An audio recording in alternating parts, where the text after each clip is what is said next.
Good morning and welcome to my hobby table once again.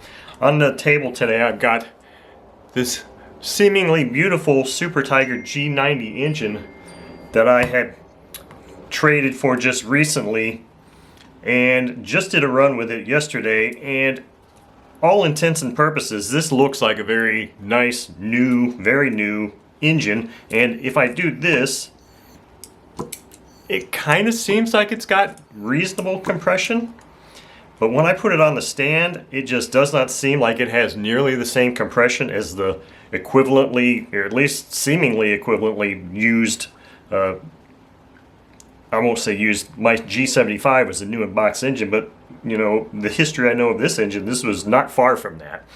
But that one has a lot more compression. I mean, a lot more. So the issues that I have seen and noted in various videos with this, I'm going to review right now. Everything looks beautiful on this engine. Like I just said, it seems like it has compression. The carb is nice, it's beautiful. It all looks brand new. However, the first thing I noticed when I put this on the stand was when I went to prime the engine, it would kind of suck fuel up, but then it would draw back. Suck fuel up and draw back, and as I went through it, it would kind of suck it up, but then it would just immediately draw back. So it wasn't sucking up and holding fuel in the line like it should, like there's a, you know, it should create a vacuum in the crankcase that holds that fuel there. So I'm thinking, okay, so there's a leak someplace. So the first thing I thought was, well, I'm going to swap carbs. Pull this carb off, check the O-ring, seal, make sure it looks good, make sure everything here looks good. And let's go ahead and just pop this carb off once again now, since I'm going to be doing a look inside of this engine. So I pulled this thing off. The carb barrel looks, I mean, the throat looks good. The O-ring is nice and pliable. I mean, there's no reason why this should be leaking here. So the first thing I did, obviously, after I pulled that off is I put the carb from the G73 or G75 engine on there, because it pulls fuel up and it stays in the line, and it works, operates perfectly. I don't see anything here inside here that would cause that, so I put that G75 carb on here and it did the exact same thing. It would rotate through and pull up and the fuel would come back. So I'm like, okay, so I've eliminated the carb, so that leaves either the crankcase is cracked or there's a loose fastener someplace. There is an air leak someplace. So on the stand I started pulling the head screws off. And I was doing this, and I could have swore that when I got to the fourth one that it didn't feel like it was tight. So I was like, haha, I found it. Is the head screw not tight? Well, after pulling the head off and see yet again, I know for a fact that I tightened this head screw, and this is the one that was loose. And it was loose again. So what the hell is going on with that? This is weird, because this is the exact same. It was facing me like this on the stand. I was going through here, and this one I was like, wow, did I already loosen that? No, I don't remember if I loosened it. It seemed like that one was loose, and now I know I had torqued all four of these heads on there, and that one's loose again. So maybe, I don't understand how, but maybe, let's tighten this thing up again. I don't know. Let me see how this feels when I...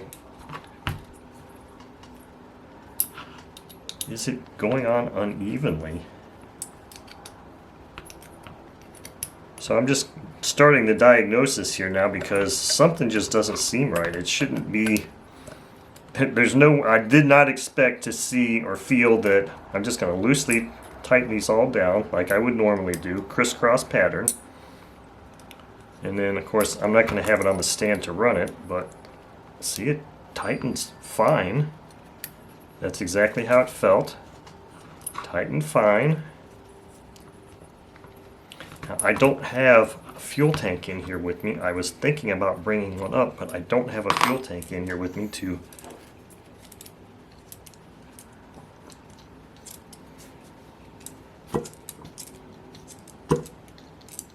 I'm trying to see if that feels like it's any better or not. But it just seems odd that that was something. So now what I'm going to do is I'm going to loosen this to what it felt like. It felt like that. Let me see if this feels any different now. Doesn't feel drastically different. It's just, I'm just noting for the video for everybody, that screw just now when I started talking and pulling this head off, it felt loose. And the only thing that makes sense is that somehow during the course of running it, it loosened up. I have never, if that's what happened, I have never ever seen that before. It feels like it's got threads in there really good. It torqued down fine.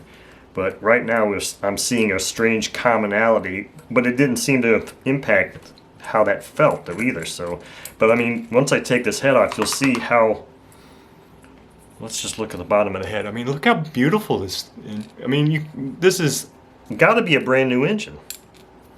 Because look at that bottom of the head, there's no carbon buildup in there at all. And it was like this, it would have been this screw. Oh shit, I just crunched my little gasket, the shim there. I'll have to put that back in here and mold that back into place. I'll have to put a piece of glass on there and flatten that back out. Now I've lost my orientation here. Okay, it goes like this. So the only other thing that I thought, so look at the top of this piston. Look at that. Look how brand spanking new that looks. I mean, there's nothing there. Now, the thing that I'm seeing that I think is interesting is there's a little dot on the top of this. Looks like you can't, I don't know if you're going to be able to see it or not. It looks like a little dot on the top of that piston. Now, I don't know if that's actually there intentionally and saying that that's where the ring gap is, or where it's pinned.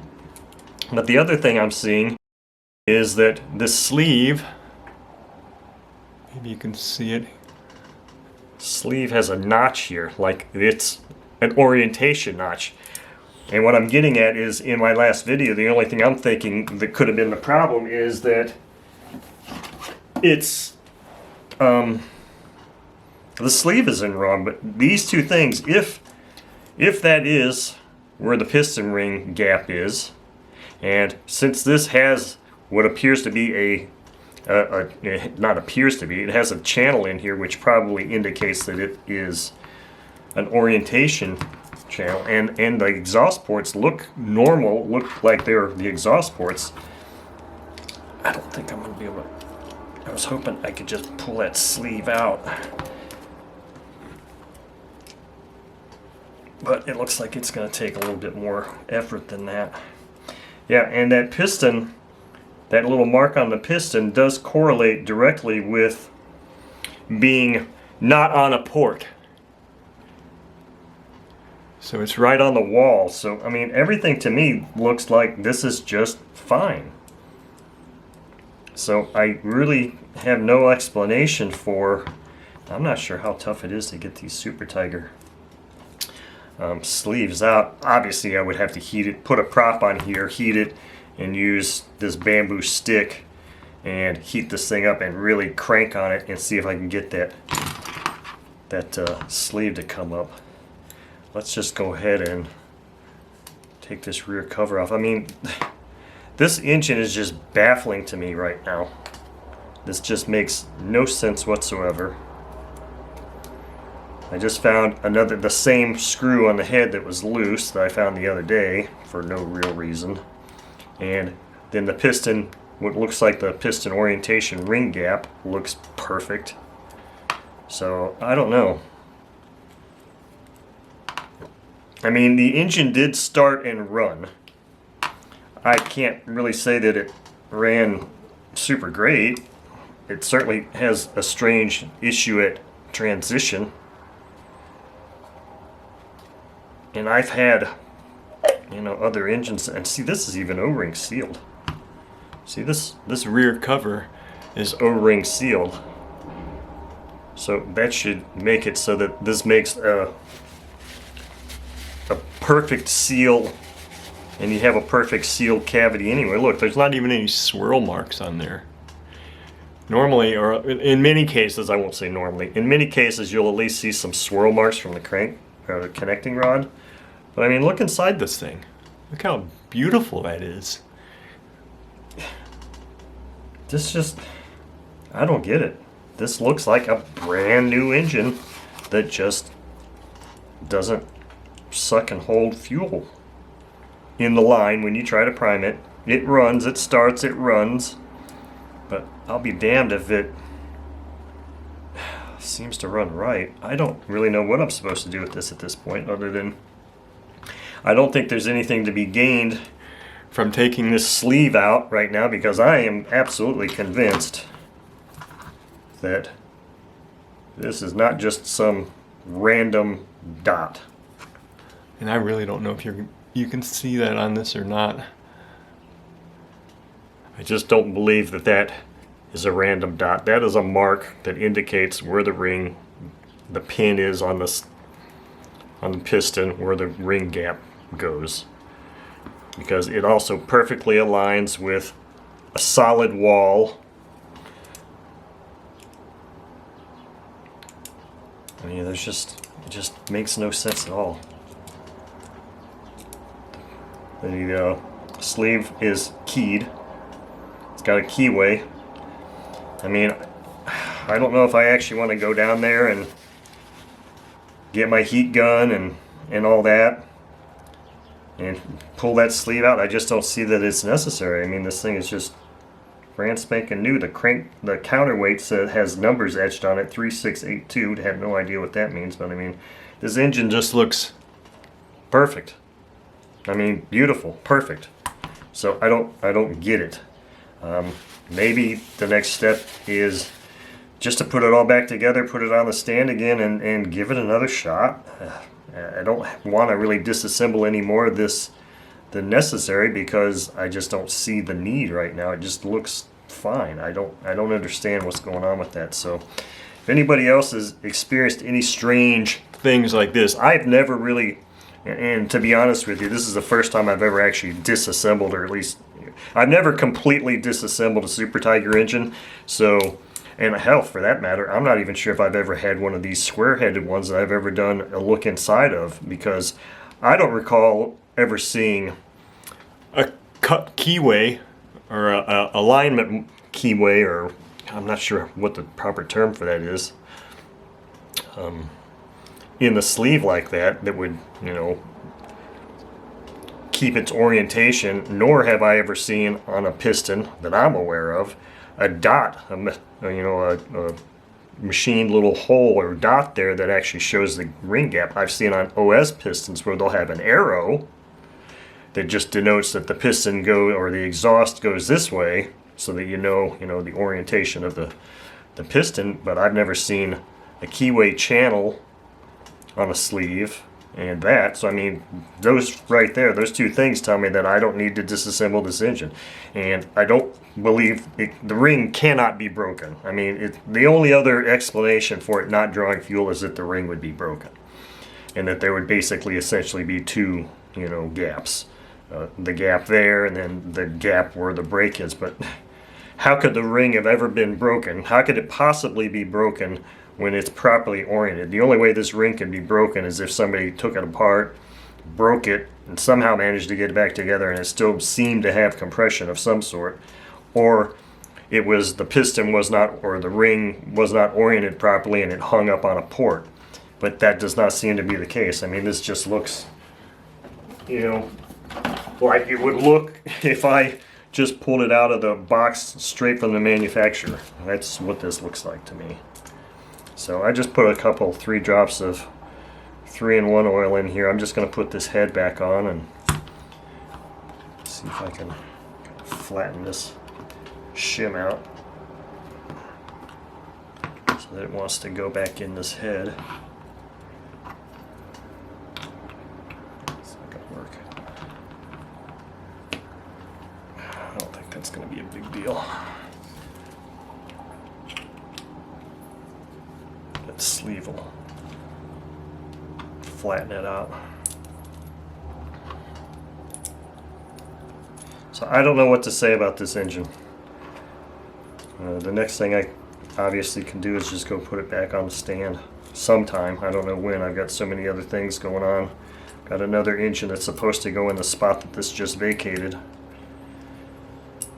So I don't know when I'm going to get to doing anything else with this, but if anybody watching this has any other suggestions that would be timely, because by the time many of you see this or by the time I post this, much of this has probably been either remedied or potentially, I mean, there's probably a good chance that I will have done more with it by then anyway, but in the event that I haven't or haven't resolved anything, if there's anything you see, look at that. I mean, even with the cover off, hear that? Seems like it's got, it seems to me on here on my hand, it seems like it's got fine compression for a ringed engine. Obviously it's not an ABC engine. If it was an ABC engine, I'd never be able to turn this thing over by hand like this. And hell, that glow plug isn't even tight. Because when I put this plug back in, I didn't even tighten it up. Let me tighten that real quick. And then you'll probably feel even better.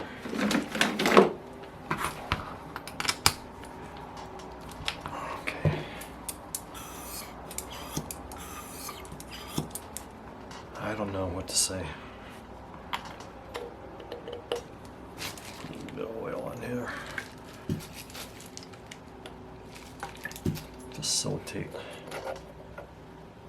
Facilitate and seal. I love engines that have an O-ring seal like that. That's just, I think that's a sign of high quality. I think it's a sign that it makes a good seal.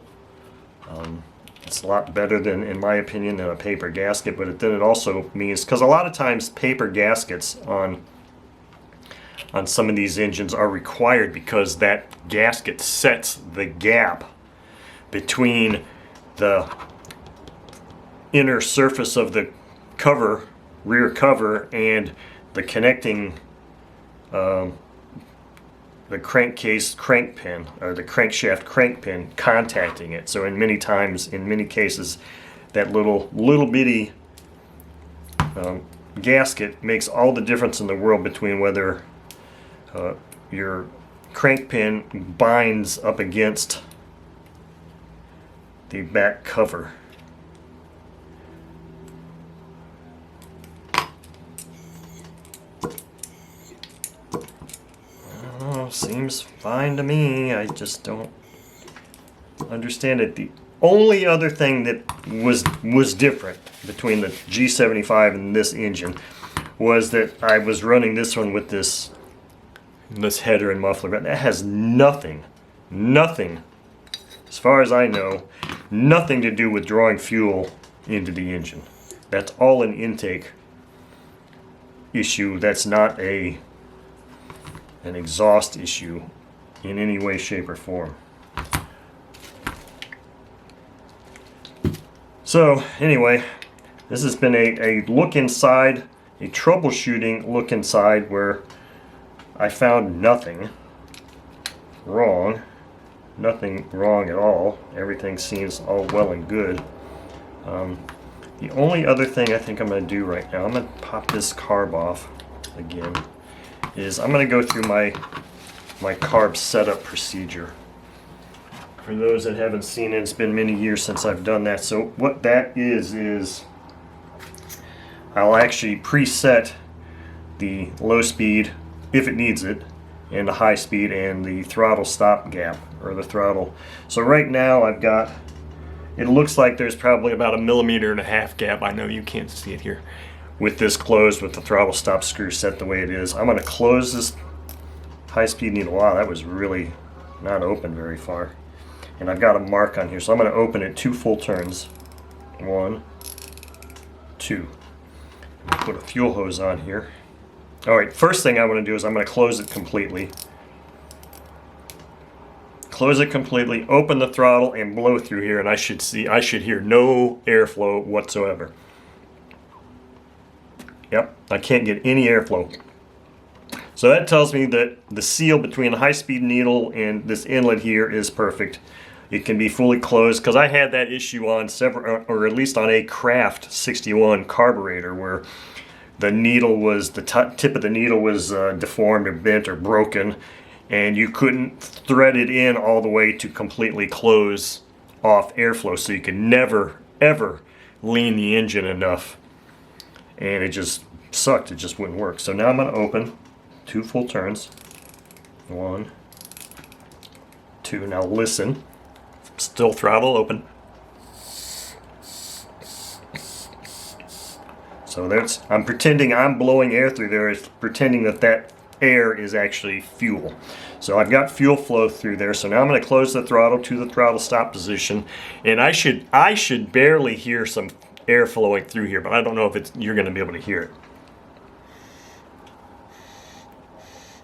So that sounds fine. So I think you could hear that. So all that seems well and good. Now what I can do is I can actually close this.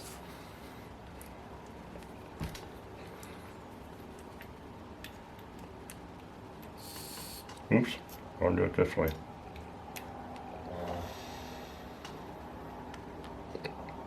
See, I've closed the low speed now, so that now there is no airflow whatsoever.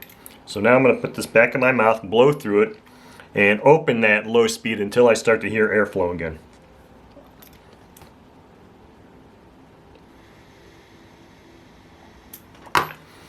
So there you got it. That should be set properly. Now the spray bar orientation is set such that when this is fully open, and again I know you can't really see in there, the spray bar cat's eye opening, it's an opening that's, you know, kind of like, you know, cat's eye, is facing directly straight down, which is the way it was from the factory. Should be the best way. It means that fuel is going directly straight down into the crankshaft opening. Now you could rotate this way and angle that fuel going this way, or you could do it that way. I don't think there'd be any benefit to that at all. But if you actually angle it that way, it does kind of force it more towards the front. So anyway, this carburetor has gone through my preliminary carb setup, which I know I did on the G95 when I was at the field.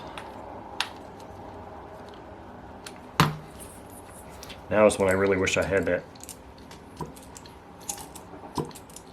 fuel tank in here so I could demonstrate what this does. I might actually turn this off and go out there and get a fuel tank, but if I don't, that was a look inside of this Super Tiger G90 engine, trying to see if there was anything that I could determine that was wrong with this engine, for explaining the lack of fuel draw and the way it was behaving, or the lack of compression it seemed to have, but I have not been able to find any reason right now. So Thank you all for watching.